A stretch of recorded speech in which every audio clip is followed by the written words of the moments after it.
मासूम लड़की और सौतेली माँ का अत्याचार।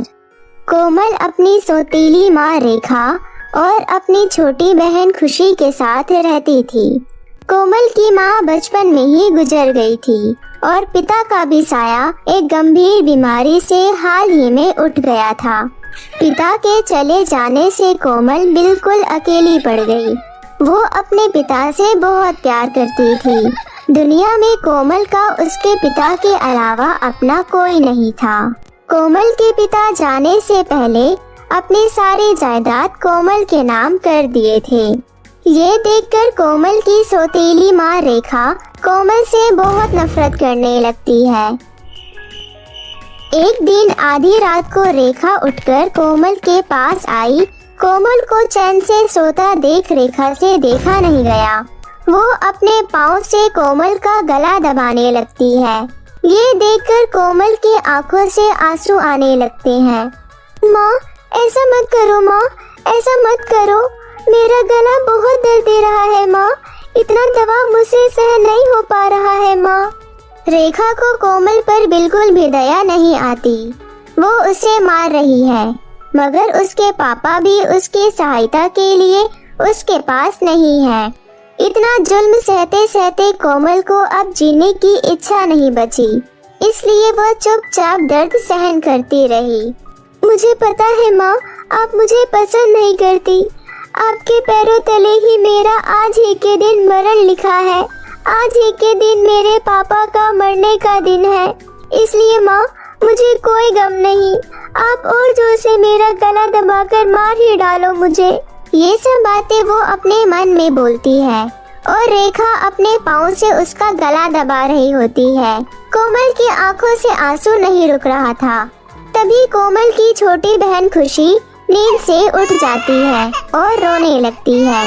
अपनी बच्ची खुशी के रोने की आवाज सुनकर रेखा अपना पाँव कोमल के गले से हटाकर खुशी को दोबारा सुलाने चली जाती है। खुशी के सो जाने के बाद वो कोमल के पास फिर से आ जाती है। सोई हुई कोमल अपनी आंखें खोलकर खड़ी हो जाती है।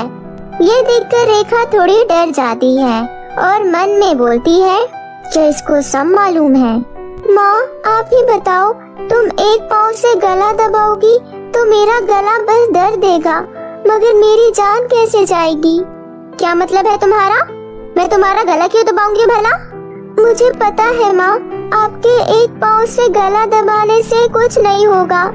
आप अपने दोनों हाथों से मेरा गला दबाकर मुझे इस जिंदगी से आजाद कर दो, फिर मैं सिर्फ 2 मिनट में मर जाऊंगी। ऐसा सुनकर रेखा आश्चर्यचकित हो जाती है। उसे कुछ समझ में नहीं आता। वो चुप हो जाती है, कुछ बोल नहीं पाती। माँ, मुझे अभी मार डालो। देखो, तुम्हारे आजू बाजू भी कोई नहीं है। वैसे भी पैदा होते ही मेरी माँ मर गई और अब मेरे पापा भी नहीं रहे, तो तुम मुझे कुछ भी करो, तुम्हें कोई कुछ नहीं बोलेगा।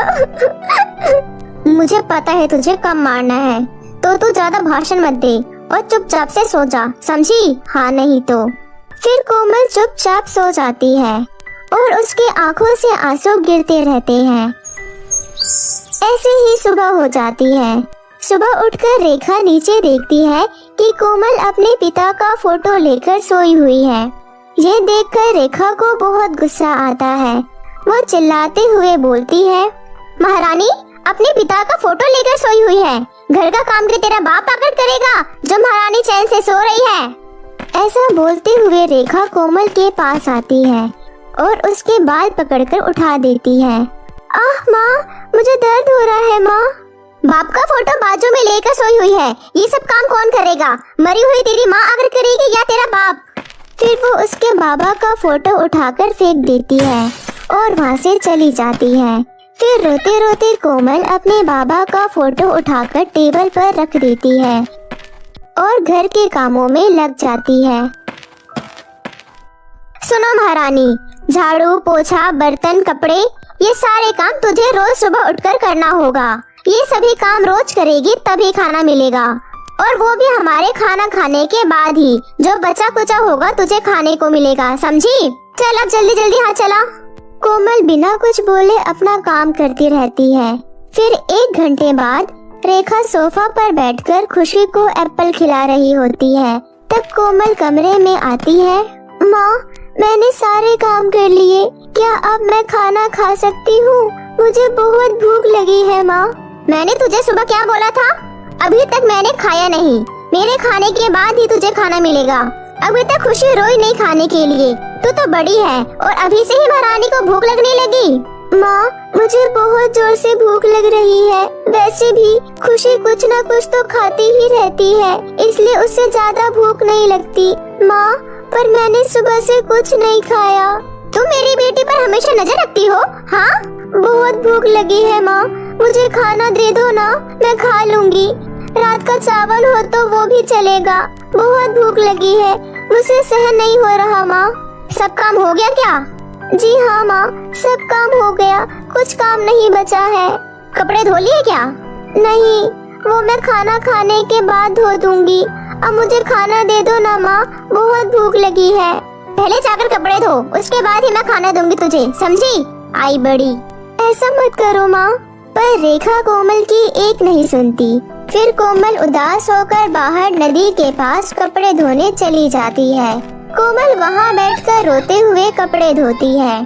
तभी रेखा बाहर निकलकर ये देखने आती है कि कोमल क्या कर रही है, और वो उसे नदी के पास अकेले रोते हुए देखकर सोचती है, ये सही समय है इसको नदी में फेंककर मार डालने का। सबको बोलूंगी कि ये कपड़े धोते वक्त नदी में गिरकर मर गई, और ये सब सच मान लेंगे और किसी को मेरे ऊपर शक भी नहीं होगा। हाँ, ये सही आइडिया है इस कलमुही से पीछा छुड़ाने का। ये सोचकर रेखा नदी के पास आती है। कोमल अपने सामने माँ को देखकर डर से अपने आंसू पोंछ लेती है। क्या कर रही है? अब तक कपड़े धुले नहीं क्या? साबुन ढूंढ रही हूँ माँ, अभी धो रही हूँ। फिर रेखा देखती है वहाँ उसे कोई देख तो नहीं रहा। यही सही समय है इसको मारने का। ये सोचकर रेखा कोमल को धक्का देकर नदी में गिरा देती है। कोमल जोर जोर से माँ माँ कहकर पुकारती है और उसकी मृत्यु हो जाती है। तभी रेखा उसे छोड़कर घर चली आती है और वो अपनी बेटी को एप्पल खिलाने लगती है। उसे पता है कि उसने कोमल को नदी में धक्का देकर मार दिया, मगर ऐसा नाटक करती है कि वो नदी के पास गई ही नहीं। फिर वो घर के बाहर आ जाती है और उसे ढूंढने का नाटक करने लगती है ताकि किसी को भी रेखा पर शक ना हो। फिर वो अपने पड़ोसन गीता के पास जाती है। और गीता बहन, मुझे मेरी बेटी कोमल कहीं दिख नहीं रही। उसे 1 घंटे से मैं ढूंढ रही हूँ और मेरी थोड़ी तबीयत भी खराब है, इसलिए मैं उसे ज्यादा ढूंढ नहीं सकती। क्या आपने उसे कहीं देखा?